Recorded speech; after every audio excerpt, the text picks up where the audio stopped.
News 18ಗೆ ಸ್ವಾಗತ. ನಾನು ಶ್ರುತಿರಾಜ್. ನಿನಗೂ ಬೆಂಗಳೂರಿಗೂ ಏನಪ್ಪ ಸಂಬಂಧ ಹೀಗಂತ ಪ್ರಶ್ನೆ ಕೇಳಿರೋದು ಅಶ್ವಥ್ ನಾರಾಯಣ್ ಅವರು. ಡಿಕೆ ಶಿವಕುಮಾರ್ ಅವರಿಗೂ ಬೆಂಗಳೂರಿಗೂ ಏನ್ ಸಂಬಂಧ? ಇವರಿಂದ ಬೆಂಗಳೂರಿಗೆ ಏನೂ ಉಪಯೋಗ ಆಗಲ್ಲ. ಡಿಕೆ ಶಿವಕುಮಾರ್ ರಿಯಲ್ ಎಸ್ಟೇಟ್ ವ್ಯಾಪಾರಿ ಅಂತ ಹೇಳಿ ಮಾಜಿ ಡಿಸಿಎಂ ಅಶ್ವಥ್ ನಾರಾಯಣ್ ಅವರು ವಾಗ್ದಾಳಿಯನ್ನ ನಡೆಸಿದ್ದಾರೆ ಉಪಮುಖ್ಯಮಂತ್ರಿಗಳ ವಿರುದ್ಧ. ನಿಮಗೂ ಬೆಂಗಳೂರಿಗೂ ಏನ್ ಸಂಬಂಧ ಡಿಕೆ ಸಾಹೇಬ್ರೆ ಅನ್ನೋ ರೀತಿಯ ಪ್ರಶ್ನೆಯನ್ನ ಕೇಳಿದ್ದಾರೆ ಅಶ್ವಥ್ ನಾರಾಯಣ್ ಅವರು.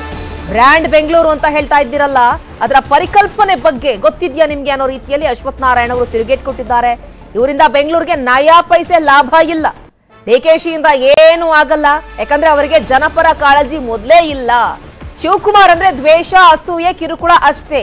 ಡಿಕೆಶಿ ಅಂದ್ರೆ ದ್ವೇಷದ ರಾಜಕಾರಣ, ವೇಷದ ರಾಜಕಾರಣ ಅಂತ ಹೇಳಿ ಡಿಕೆ ಶಿವಕುಮಾರ್ ವಿರುದ್ಧ ಅಶ್ವಥ್ ನಾರಾಯಣ್ ಅವರು ವಾಕ್ಪ್ರಹಾರವನ್ನ, ವಾಗ್ದಾಳಿಯನ್ನ ನಡೆಸಿದ್ದಾರೆ. ಬೆಂಗಳೂರಿಗೆ ಇವರಿಂದ ನಯ ಪೈಸೆ ಒಳ್ಳೇದಾಗಲ್ಲ.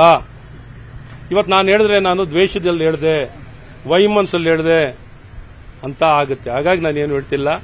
ಇವ್ರು ನೋಡ್ತೀವಲ್ಲ, ಇವರೇನು ಸಾಧನೆ ಮಾಡ್ತಾರೆ ಯಜಮಾನರು. ಸನ್ಮಾನ್ಯ ಶಿವಕುಮಾರ್ ಅವ್ರನ್ನ ಕಳೆದ 30-35 ವರ್ಷ ಜನ ನೋಡಿದ್ದಾರೆ. ಶಿವಕುಮಾರ್ ಅಂದ್ರೆ ಏನು ಅಂತ ಜನಕ್ಕೆ ಗೊತ್ತಿದೆ. ಹಾಗಾಗಿ ಸಿದ್ದರಾಮಯ್ಯನವರು ಅಂದ್ರೆ ಏನು ಅಂತ ಗೊತ್ತಿದೆ. ಶಿವಕುಮಾರ್ ಏನ್ ಮಾಡ್ತಾರೆ ನೋಡಿ, ಏನು ಮಾಡಲ್ಲ. ಅವ್ರು 1-2 ಜವಾಬ್ದಾರಿ ಪಾಪ. ಏನ್ ಸೂಪರ್ ಮ್ಯಾನ.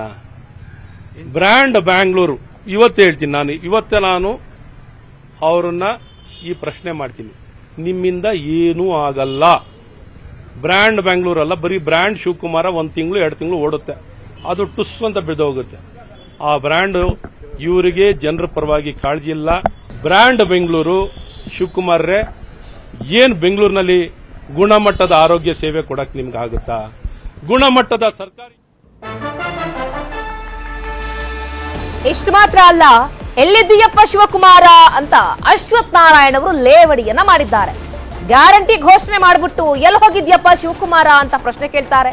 ಡಿಕೆಶಿ ವಿರುದ್ಧ ಅಶ್ವಥ್ ನಾರಾಯಣ್ ಅವರು ಏಕವಚನದಲ್ಲೇ ವಾಗ್ದಾಳಿಯನ್ನ ನಡೆಸಿದ್ದಾರೆ. ಎಲ್ಲಿದ್ದೀರಪ್ಪ ಕಾಂಗ್ರೆಸ್ ನಾಯಕರೆಲ್ಲರೂ, ಎಲ್ಲಿದ್ದೀರಾ ಸಿದ್ದರಾಮಯ್ಯ ಅಂತ ಹೇಳಿ ಪ್ರಶ್ನೆ ಕೇಳ್ತಾರೆ. ನಿಮ್ಮ ಜೇಬಿಂದ ಹಣ ಹಾಕಿ ಗ್ಯಾರಂಟಿ ಕೊಡ್ತಿಲ್ವಲ್ಲ ಅಂತ ಹೇಳಿ ಅಶ್ವಥ್ ನಾರಾಯಣ್ ಅವರು ರಾಜ್ಯ ಸರ್ಕಾರದ ವಿರುದ್ಧ ವಾಕ್ಪ್ರಹಾರವನ್ನ ನಡೆಸಿದ್ದಾರೆ. ನಿಮ್ ಜೇಬಿಂದ ಏನಾದ್ರೂ ಹಣವನ್ನ ಕೊಟ್ಬಿಟ್ಟು ಗ್ಯಾರಂಟಿ ಕೊಡ್ತಿದ್ದೀರಾ ನೀವು ಅಂತ ಹೇಳಿ ಲೇವಡಿ ಮಾಡಿದ್ದಾರೆ. ಗ್ಯಾರಂಟಿಗಳನ್ನ ಜಾರಿ ಮಾಡದೇ ಇದ್ರೆ ಹೋರಾಟವನ್ನ ಮಾಡ್ತೀವಿ ನಾವು ಅಂತ ಹೇಳಿ ಎಚ್ಚರಿಕೆಯನ್ನ, ಸಂದೇಶವನ್ನ ಕೂಡ ಕೊಟ್ಟಿದ್ದಾರೆ ಅಶ್ವಥ್ ನಾರಾಯಣ್. ಕನ್ನಡಿಗರು ಎಲ್ಲರೂ ಕೇಳ್ತಾ ಇದ್ದಾರೆ, ಎಲ್ಲಿದ್ಯಪ್ಪ, ಎಲ್ಲಿದ್ದೀರಾ ಸನ್ಮಾನ್ಯ ಸಿದ್ದರಾಮಯ್ಯನವರೇ, ಎಲ್ಲಿದ್ಯಪ್ಪ ಶಿವಕುಮಾರ ಅಂತ ಕೇಳ್ತಾ ಇದ್ದಾರೆ. ಓಟನ್ ಕೇಳಿದ್ರಿ, ಓಟನ್ ಪಡ್ಕೊಂಡ್ರಿ, ಗ್ಯಾರಂಟಿ ಕೊಡ್ತೀವಿ ಅಂತ ಗ್ಯಾರಂಟಿನ ಘೋಷಣೆ ಮಾಡಿದ್ದೀರಾ. ಕೊಡಕ್ಕೇನು ನಿಮ್ಗೆ ಸಮಸ್ಯೆ? ಕೊಡಿ, ಅದನ್ನ ಜನರ ದುಡ್ಡು, ಸರ್ಕಾರ ದುಡ್ಡು ಕೊಡ್ತೀವಿ. ಒಂದು ಸರ್ಕಾರವಾಗಿ, ಜನಪ್ರಿಯ ಒಂದು ಸರ್ಕಾರವಾಗಿ ಎಲ್ಲರಿಗೂ ಸಲ್ತೀವಿ.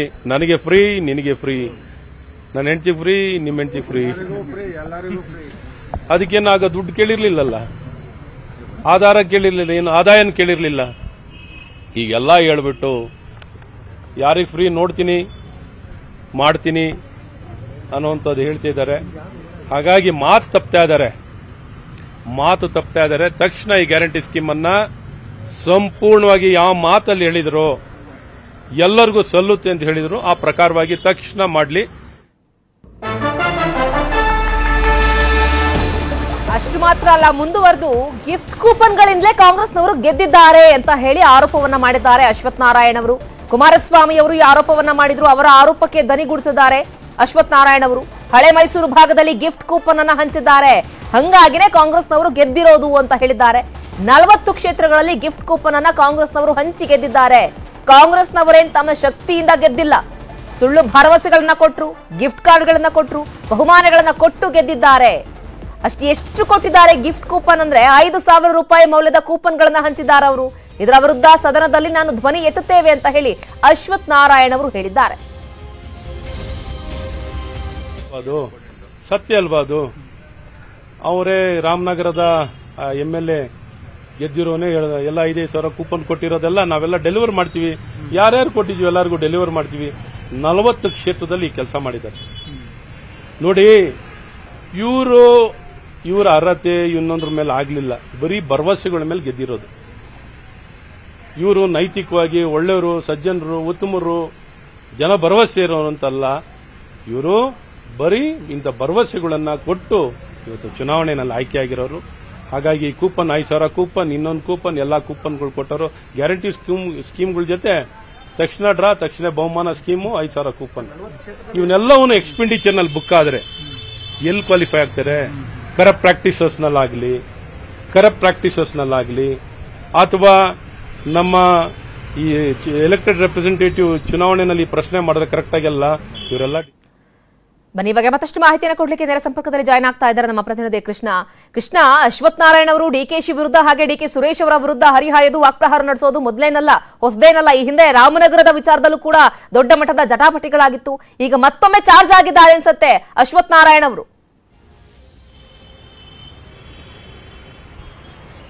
ಖಂಡಿತವಾಗ್ಲೂ ಶ್ರುತಿ, ಈಗಾಗಲೇ ನೀವು ಗಮನಿಸಿರಬಹುದು, ಈ ಹಿಂದೆ ಬಿಜೆಪಿ ಸರ್ಕಾರ ಇದ್ದಂತ ಸಂದರ್ಭದಲ್ಲಿ ರಾಮನಗರದ ವಿಚಾರದಲ್ಲಿ ಇಬ್ಬರು ನಾಯಕರ ನಡುವೆ ಒಂದು ರೀತಿ ವಾಕ್ಸಮರ ಶುರುವಾಗಿತ್ತು.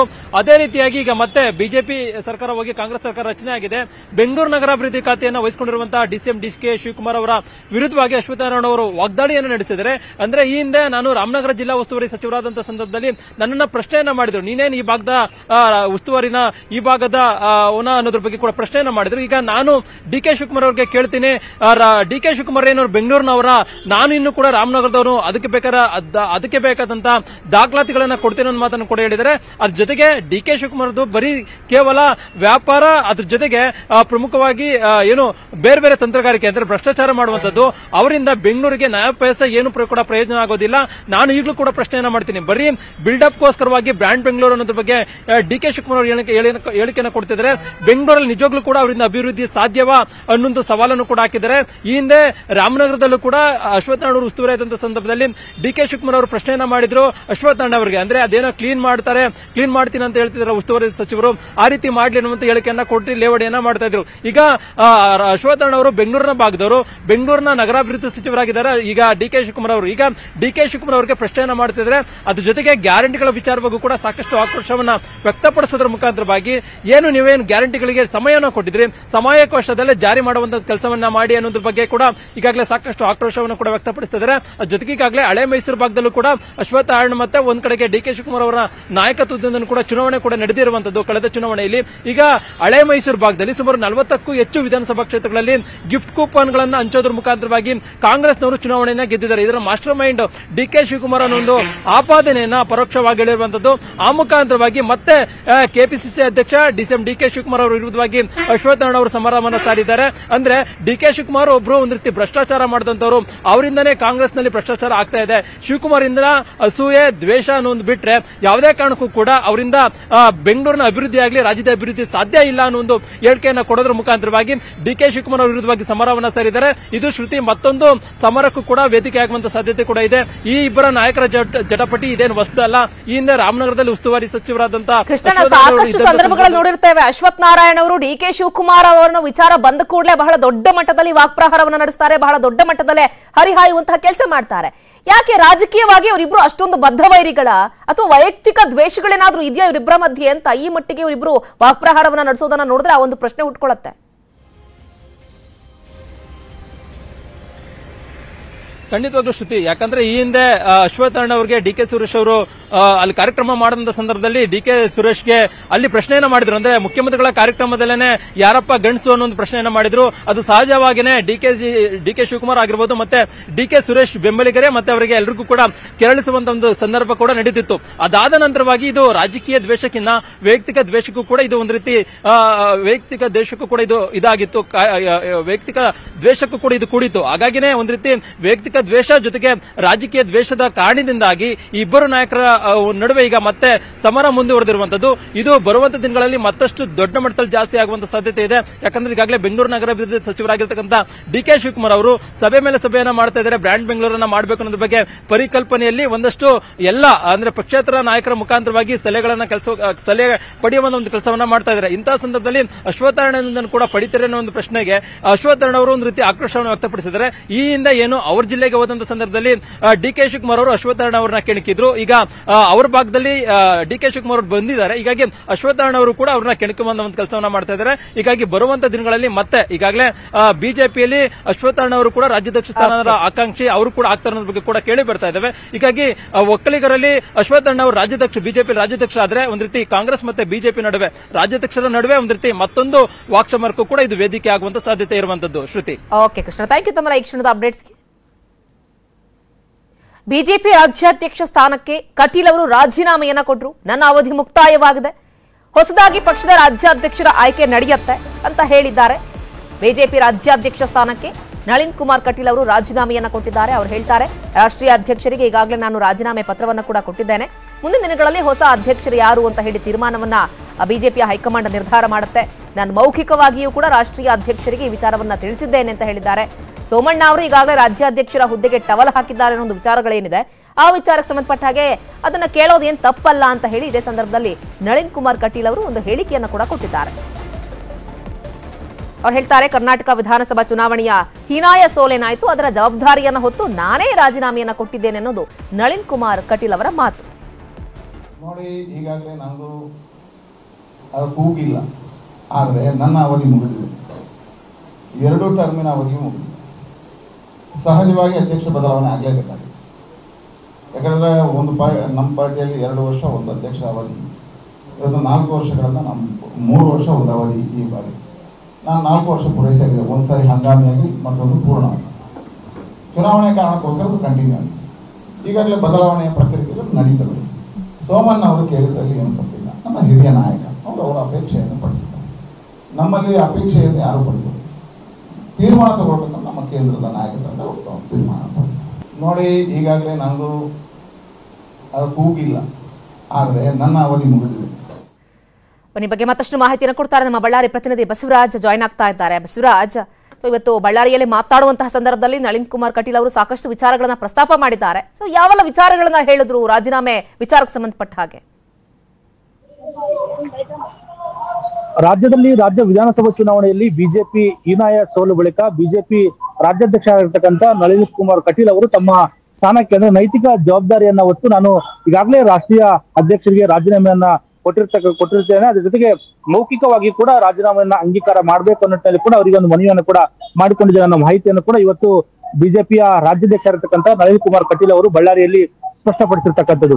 ಪ್ರಮುಖವಾಗಿ ಬಿಜೆಪಿ ಹೀನಾಯ ಸೋಲು ಬಳಿಕ ಈಗಾಗಲೇ ಬಿಜೆಪಿಯ ಹೊಸ ರಾಜ್ಯಾಧ್ಯಕ್ಷರು, ಹೊಸ ಸಾರಥಿ ಯಾರಾಗಬೇಕು ಅನ್ನೋ ನಿಟ್ಟಿನಲ್ಲಿ ಕೂಡ ಸಾಕಷ್ಟು ಚರ್ಚೆಗಳು ಕೂಡ ನಡೀತಾ ಇದ್ದಾವೆ. ಆದ್ರೆ ಇದುವರೆಗೂ ಕೂಡ ಬಿಜೆಪಿಯ ರಾಜ್ಯಾಧ್ಯಕ್ಷ ಆಗಿರ್ತಕ್ಕಂಥ ನಳಿನ್ ಕುಮಾರ್ ಕಟೀಲ್ ಅವರು ಏನು ರಾಜ್ಯಾಧ್ಯಕ್ಷ ಸ್ಥಾನಕ್ಕೆ ರಾಜೀನಾಮೆಯನ್ನು ಸಲ್ಲಿಸಿದ್ರು, ಅದು ಇದುವರೆಗೂ ಕೂಡ ಅಂಗೀಕಾರ ಆಗಿಲ್ಲ ಅನ್ನೋದು ಕೂಡ ಇಲ್ಲಿ ಗೊತ್ತಾಗ್ತಾ ಇದೆ. ಯಾಕೆಂತಂದ್ರೆ ಹೊಸ ರಾಜ್ಯಾಧ್ಯಕ್ಷರ ಆಯ್ಕೆ ಪ್ರಕ್ರಿಯೆ ಕೂಡ ಈಗ ಬಿಜೆಪಿಯ ರಾಷ್ಟ್ರೀಯ ಮಟ್ಟದಲ್ಲಿ ಕೂಡ ಚರ್ಚೆ ಆಗ್ತಾ ಇದೆ. 4-5 ಹೆಸರುಗಳು ಕೂಡ ಬಿಜೆಪಿಯ ರಾಜ್ಯಾಧ್ಯಕ್ಷ ರೇಸ್ ನಲ್ಲಿ ಕೂಡ ಇರ್ತಕ್ಕಂಥದ್ದು. ಅದರಲ್ಲೂ ವಿ ಸೋಮಣ್ಣ ಕೂಡ ನನಗೆ ಬಿಜೆಪಿಯ ರಾಜ್ಯಾಧ್ಯಕ್ಷ ಸ್ಥಾನ ಕೊಡಲೇಬೇಕು ಅನ್ನೋಲ್ಲಿ ಕೂಡ ಬಿಜೆಪಿಯ ರಾಷ್ಟ್ರೀಯ ವರಿಷ್ಠರಲ್ಲಿ ಕೂಡ ಮನವಿಯನ್ನು ಕೂಡ ಮಾಡ್ಕೊಂಡಿರ್ತಕ್ಕಂಥದ್ದು. ಆದ್ರೆ ಈಗ ಮುಂಬರ್ತಕ್ಕಂಥ ದಿನಗಳಲ್ಲಿ ತಾಲೂಕ್ ಪಂಚಾಯತಿ, ಜಿಲ್ಲಾ ಪಂಚಾಯತಿ, ಅದರ ಜೊತೆಗೆ ಪ್ರಮುಖವಾಗಿ ಲೋಕಸಭೆ ಚುನಾವಣೆ ಕೂಡ ಬರ್ತಾ ಇದೆ. ಆ ನಿಟ್ಟಿನಲ್ಲಿ ಈಗಾಗಲೇ ರಾಜ್ಯದಲ್ಲಿ ಹೀನಾಯವಾಗಿ ಸೋಲು ಕಂಡಿರ್ತಕ್ಕಂಥ ಬಿಜೆಪಿ ಹೊಸ ಬಿಜೆಪಿಯ ರಾಜ್ಯಾಧ್ಯಕ್ಷರನ್ನ ಆಯ್ಕೆ ಮಾಡೋ ನಿಟ್ಟಿನಲ್ಲಿ ಸಾಕಷ್ಟು ಒಂದು ಪ್ರಮುಖ ವ್ಯಕ್ತಿಗಳಂದ್ರೆ ಯಾರನ್ನ ರಾಜ್ಯಾಧ್ಯಕ್ಷರನ್ನ ಮಾಡಿದ್ರೆ ಮುಂದಿನ ಚುನಾವಣೆಯಲ್ಲಿ ಬಿಜೆಪಿಗೆ ಅನುಕೂಲ ಆಗುತ್ತೆ ಕೂಡ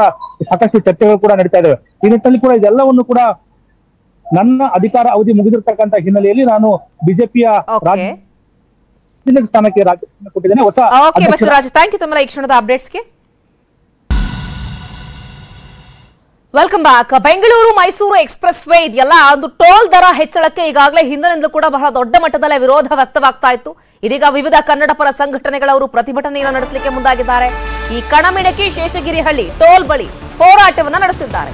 ಕಳೆದ ಸುಮಾರು ದಿನಗಳ ಹಿಂದಷ್ಟೇ ದೊಡ್ಡ ಮಟ್ಟದಲ್ಲಿ ವಿರೋಧವನ್ನ ವ್ಯಕ್ತಪಡಿಸಿದ್ರು ಇದೇ ಜಾಗದಲ್ಲಿ. ಇದೀಗ ಮತ್ತೊಮ್ಮೆ ಟೋಲ್ ವಿರುದ್ಧ ಟೋಲ್ ದರವನ್ನ ಏರಿಕೆ ಮಾಡಿದ್ದಾರೆ ಅನ್ನೋದರ ವಿರುದ್ಧಕ್ಕೆ ಸಂಬಂಧಪಟ್ಟ ಹಾಗೆ ಇವತ್ತು ಸಾಕಷ್ಟು ವಿವಿಧ ಪರ ಸಂಘಟನೆಗಳು ಹೋರಾಟವನ್ನ ಮಾಡಲಿಕ್ಕೆ ಮುಂದಾಗಿವೆ. ರಾಷ್ಟ್ರೀಯ ಹೆದ್ದಾರಿ ಪ್ರಾಧಿಕಾರದ ವಿರುದ್ಧ ದೊಡ್ಡ ಮಟ್ಟದಲ್ಲಿ ಆಕ್ರೋಶವನ್ನ ವ್ಯಕ್ತಪಡಿಸುತ್ತಿದ್ದಾರೆ. ಯಾಕಂದ್ರೆ 135 ರೂಪಾಯಿಯಿಂದ 165 ರೂಪಾಯಿಗೆ ಟೋಲ್ ದರವನ್ನ ಹೆಚ್ಚಳ ಮಾಡಿದ್ದಾರೆ. ಅಂದ್ರೆ ಏಕಾಏಕಿ 30 ರೂಪಾಯಿ ಜಾಸ್ತಿ ಮಾಡಿದ್ದಾರೆ ಅಂತ ಹೇಳಿ ಕನ್ನಡ ಪರ, ರೈತ ಪರ ಹೋರಾಟಗಾರರು ಈ ಪ್ರತಿಭಟನೆಯಲ್ಲಿ ಭಾಗಿಯಾಗಿದ್ದಾರೆ. ತಮಟೆಗಳನ್ನ ಬಡಿಯೋದ್ರ ಮುಖಾಂತರ ಒಂದು ರೀತಿ ವಿಭಿನ್ನವಾಗಿ ಪ್ರತಿಭಟನೆಯನ್ನು ಅವರು ನಡೆಸ್ತಾ ಇದ್ದಾರೆ, ಆಕ್ರೋಶವನ್ನ ವ್ಯಕ್ತಪಡಿಸ್ತಾ ಇದ್ದಾರೆ. ಏನಿವತ್ತು ಸಾಂಕೇತಿಕವಾಗಿ ಪ್ರತಿಭಟನೆ ಮಾಡ್ತಾ ಇರೋದು ಇದು ಮುಂದಿನ ದಿನಗಳಲ್ಲಿ ಇದೇ ಪ್ರತಿಭಟನೆ ಉಗ್ರ ರೂಪಕ್ಕೆ ತಾಳಬಾರದು ಅನ್ನೋದಾದರೆ ಕೇಂದ್ರ ಸರ್ಕಾರ ಹಾಗೂ ರಾಜ್ಯ ಸರ್ಕಾರ ಎರಡೂ ಕೂಡ ಮಧ್ಯಸ್ಥಿಕೆಯನ್ನು ವಹಿಸಿ ಈ ಕೂಡಲೇ ಏನು ನೀವು ಸಾರ್ವಜನಿಕವಾಗಿ ಮೂಲಭೂತ ಸೌಕರ್ಯಗಳಿಲ್ಲ. ನಮ್ಮ ಸ್ನೇಹಿತರು ಹೇಳಿದಾಗೆ ಇವತ್ತಿಗೆ 159 ಜನ ಇಲ್ಲಿ ಪ್ರಾಣವನ್ನು ಬಿಟ್ಟಿದ್ದಾರೆ, ಅಂದರೆ ರಸ್ತೆ ಅಪಘಾತದಲ್ಲಿ. ಹಾಗೆ ಮೂಲಭೂತ ಸೌಕರ್ಯಗಳು ಯಾರಾದರೂ ಒಂದು ಪಂಚರ್ ಆದರೆ, ಸಮಸ್ಯೆಗಳಾದರೆ, ಯಾರಿಗಾದ್ರೂ ಹುಷಾರಿಲ್ಲದೆ ಹೋದರೆ ಯಾವ ರೀತಿ ಸಾರ್ವಜನಿಕರು ಸಮಸ್ಯೆಯನ್ನು ಅನುಭವಿಸ್ತಾ ಇದ್ದಾರೆ ಪರಿಗಣನೆಗೆ ತಗೊಳ್ಳದೆ ಇವ್ರಿಗೆ ಹಣ ಮಾಡೋದೇ ಮುಖ್ಯ. ಭಾಳ ಮುಖ್ಯವಾಗಿ ಏನಪ್ಪ ಅವ್ರಿಗೆ ಹಣ ಮಾಡೋದು. ಕೇಂದ್ರ ಸರ್ಕಾರ ರಾಜ್ಯ ಸರ್ಕಾರ ಎರಡಕ್ಕೂ ನಾನು ಹೇಳ್ತಾ ಇದ್ದೀನಿ, ನೀವು ಹಣದಿಂದ ಹೋಗಿ ಜನರ ಸಮಸ್ಯೆಯನ್ನು ಆಲಿಸುವಲ್ಲಿ ವಿಫಲರಾಗಿದ್ದೀರಾ. ದಯವಿಟ್ಟು ಮುಂದಿನ ದಿನಗಳಲ್ಲಿ ಇನ್ನು ಮತ್ತಷ್ಟು ಮಾಹಿತಿಯನ್ನು ಕೊಡ್ಲಿಕ್ಕೆ ಅದೇ ಟೋಲ್ನ ಭಾಗದಿಂದ ನೇರ ಸಂಪರ್ಕದಲ್ಲಿ ಜಾಯ್ನ್ ಆಗ್ತಾ ಇದ್ದಾರೆ ನಮ್ಮ ರಾಮನಗರ ಪ್ರತಿನಿಧಿ ವೆಂಕಟೇಶ್ ಪ್ರಭು. ವೆಂಕಟೇಶ್, ಈ ಹಿಂದೆ ಕೂಡ ಟೋಲ್ ದರ ಹೆಚ್ಚಳಕ್ಕೆ ಸಂಬಂಧಪಟ್ಟ ಹಾಗೆ ದೊಡ್ಡ ಮಟ್ಟದಲ್ಲಿ ಆಕ್ರೋಶ ವ್ಯಕ್ತವಾಗಿತ್ತು. ಇದೀಗ ಇವತ್ತು ಒಂದು ರೀತಿ ವಿಭಿನ್ನವಾಗಿ ಪ್ರತಿಭಟನೆಯನ್ನ ಆಕ್ರೋಶವನ್ನ ವ್ಯಕ್ತಪಡಿಸ್ತಾ ಇದ್ದಾರೆ. ಸೊ ಹೆಚ್ಚಿನ ಅಪ್ಡೇಟ್ಸ್ ಏನಿದೆ, ಏನ್ ಹೇಳ್ತಾರೆ ಈ ಸಂದರ್ಭದಲ್ಲಿ ಅಲ್ಲಿ ಬಂದಿರೋರು? ಶ್ರುತಿ, ಏನಂದ್ರೆ ಬೆಂಗಳೂರು ಮೈಸೂರು ಎಕ್ಸ್ಪ್ರೆಸ್ ಹೈವೇ ನಲ್ಲಿ ಏನು 22% ಅಷ್ಟು ಟೋಲ್ ದರವನ್ನ ಹೆಚ್ಚಳ ಮಾಡಿರುವಂತಹ ಹಿನ್ನೆಲೆ ಅದನ್ನ ವಿರೋಧಿಸಿ ಇವತ್ತು ವಿವಿಧ ಕನ್ನಡ ಪರ ಸಂಘಟನೆಯ ಹೋರಾಟಗಾರರು ಕಣಿಮಿಣಿಕಿ ಟೋಲ್ ಬಳಿ ಏನೋ ಒಂದು ಹೋರಾಟವನ್ನ ಮಾಡ್ತಾ ಇದ್ದಾರೆ. ಈಗಾಗಲೇ ಪೊಲೀಸರು ಕೂಡ ಸುಮಾರು 10 ಜನಕ್ಕೂ ಹೆಚ್ಚು ಹೋರಾಟಗಾರರನ್ನ ಬಂಧನ ಕೂಡ ಮಾಡಿದ್ದಾರೆ. ಅಂದ್ರೆ ರಾಷ್ಟ್ರೀಯ ಹೆದ್ದಾರಿ ಪ್ರಾಧಿಕಾರದ ವಿರುದ್ಧ ಹೋರಾಟ ಮಾಡ್ತಾ ಇರುವಂತಹ ಹೋರಾಟಗಾರರು ಏನು ರಾಷ್ಟ್ರೀಯ ಹೆದ್ದಾರಿಯಲ್ಲಿ ಒಂದು ಹೋರಾಟವನ್ನ ಮಾಡೋದ್ರಿಂದ ವಾಹನ ಸವಾರರಿಗೆ ಅನಾನುಕೂಲ ಆಗುತ್ತೆ ಅಂತೇಳಿ ಒಂದು ಏನು ಬಂಧನವನ್ನ ಮಾಡಿದ್ದಾರೆ. ಆದ್ರೆ ಈ ವಿಚಾರವಾಗಿ ಸಾಕಷ್ಟು ಒಂದು ವಿರೋಧ ಕೂಡ ವ್ಯಕ್ತ ಆಗ್ತಾ ಇದೆ. ಯಾಕೆಂದ್ರೆ ಇನ್ನೂ ಕೂಡ ಮೂಲಭೂತ ಸೌಕರ್ಯಗಳು ಈ ಒಂದು ಹೆದ್ದಾರಿಯಲ್ಲಿ ಯಾವುದೇ ಒಂದು ಶೌಚಾಲಯ ಆಗಿರ್ಬೋದು, ಸರ್ವಿಸ್ ರಸ್ತೆ ಆಗಿರ್ಬೋದು, ಯಾವುದೂ ಕೂಡ ಕಂಪ್ಲೀಷನ್ ಆಗಿಲ್ಲ. ಆದ್ರೂ ಕೂಡ ಟೋಲ್ ದರವನ್ನ ಹೆಚ್ಚಳ ಮಾಡಲಾಗಿದೆ. ಹಾಗಾಗಿ ನಾವು ಹೋರಾಟವನ್ನ ಮಾಡ್ತಾ ಇದೀವಿ ಅಂತೇಳಿ ಹೋರಾಟಗಾರರು ಒಂದು ಏನು ಪ್ರತಿಭಟನೆಯನ್ನ ಮಾಡ್ತಾ ಇದ್ದಾರೆ. ಹಾಗೆ ಕೇಂದ್ರ ಸರ್ಕಾರ ಈ ವಿಚಾರವಾಗಿ ಮಧ್ಯಸ್ಥಿಕೆಯನ್ನ ವಹಿಸಬೇಕು, ಏನು ಟೋಲ್ ದರವನ್ನ ಇಳಿಕೆಯನ್ನ ಮಾಡಬೇಕು, ಈ ವಿಚಾರವಾಗಿ ಸಾರ್ವಜನಿಕರಿಗೆ ಅನುಕೂಲವನ್ನ ಮಾಡ್ಕೊಡ್ಬೇಕು ಅಂತೇಳಿ ಒತ್ತಾಯವನ್ನ ಮಾಡ್ತಾ ಇದ್ದಾರೆ ಶ್ರುತಿ. ಹಾಗೆ ಏನಂದ್ರೆ ಪೊಲೀಸರು ಕೂಡ ಸಾಕಷ್ಟು ಒಂದು ವಿರೋಧವನ್ನ ವ್ಯಕ್ತಪಡಿಸ್ತಾ ಇದ್ದಾರೆ, ಅಂದ್ರೆ ಹೋರಾಟವನ್ನ ಮಾಡ್ಲಿಕ್ಕೆ. ಈ ಒಂದು ಸಂದರ್ಭದಲ್ಲಿ ಹೋರಾಟಗಾರರು ಹಾಗೆ ಪೊಲೀಸರ ನಡುವೆ ಒಂದು ಮಾತಿನ ಚಕಮಕಿ ಕೂಡ ನಡೀತಾ ಇದೆ. ಒಟ್ಟಾರೆ ಏನಂದ್ರೆ ರಾಷ್ಟ್ರೀಯ ಹೆದ್ದಾರಿ ಪ್ರಾಧಿಕಾರದ ಅಧಿಕಾರಿಗಳು ಸ್ಥಳಕ್ಕೆ ಬರಬೇಕು, ನಮ್ಮ ಅಹವಾಲನ್ನ ಸ್ವೀಕಾರ ಮಾಡಬೇಕು, ಈ ವಿಚಾರವಾಗಿ ಒಂದು ಭರವಸೆಯನ್ನ ನೀಡಬೇಕು ಅಂತೇಳಿ ಸ್ಥಳದಲ್ಲಿ ಇರ್ತಕ್ಕಂಥ ಹೋರಾಟಗಾರರು ಒತ್ತಾಯವನ್ನ ಮಾಡ್ತಾ ಇದ್ದಾರೆ ಶ್ರುತಿ. ಓಕೆ ವೆಂಕಟೇಶ್, ಥ್ಯಾಂಕ್ ಯು ತಮ್ಮಲ್ಲ ಈ ಕಂಪ್ಲೀಟ್ ಮಾಹಿತಿಗಾಗಿ. ಸೊ ಈಗಾಗಲೇ ಈ ಬೆಂಗಳೂರು ಮೈಸೂರು ಹೈವೇ ಏನಿದೆ, ಸೊ ಟೋಲ್ ವಿಚಾರಕ್ಕೆ ಸಂಬಂಧಪಟ್ಟ ಹಾಗೆ ದೊಡ್ಡ ಮಟ್ಟದ ಆಕ್ರೋಶ ವ್ಯಕ್ತವಾಗ್ತಾ ಇದೆ. ಯಾಕಂದ್ರೆ ಗ್ರಾಹಕರಿಗೆ ಗೊತ್ತಿಲ್ಲದಿರ ಈಗಾಗಲೇ ಜೂನ್ 1ನೇ ತಾರೀಕಿನಿಂದಲೇ ಅಧಿಕೃತವಾಗಿ ಟೋಲ್ ಅನ್ನ ಹೆಚ್ಚುವರಿಯಾಗಿ ಅಲ್ಲಿ ವಸೂಲಿ ಮಾಡಲಾಗ್ತಾ ಇದೆ ಅನ್ನೋ ದೊಡ್ಡ ಮಟ್ಟದಲ್ಲಿ ಅವರು ಹೋರಾಟವನ್ನು ಕೂಡ ಮಾಡ್ತಾ ಇದ್ದಾರೆ. ಹಳೆ ದರ ಇದ್ದಿದ್ದೆಲ್ಲ ಕೂಡ ಈ ಕಾರು ವ್ಯಾನು ಜೀಪ್ಗಳಿಗೆ 135 ರೂಪಾಯಿ ಇತ್ತು, ಈಗ ಏಕಾಏಕಿ 30 ರೂಪಾಯಿ ಜಾಸ್ತಿ ಆಗಿದೆ. ದೊಡ್ಡ ದೊಡ್ಡ ವಾಹನಗಳಿಗೆಲ್ಲ ಸೊ 50 ರೂಪಾಯಿ, 30 ರೂಪಾಯಿ, 70 ರೂಪಾಯಿ ಈ ಮಟ್ಟಿಗಿನ ವ್ಯತ್ಯಾಸ ಜಾಸ್ತಿ ಆಗಿರೋದ್ರಿಂದ ದೊಡ್ಡ ಮಟ್ಟದಲ್ಲಿ ಆಕ್ರೋಶ ವ್ಯಕ್ತವಾಗ್ತಾ ಇದೆ. ಇದಿಷ್ಟು ಇವರೆಗಿನ ಪ್ರಮುಖ ಸುದ್ದಿ. ನೋಡ್ತಾ ಇರಿ ನ್ಯೂಸ್ 18 ಜಾಲ ನಮ್ಮದು, ಬಲ ನಿಮ್ಮದು.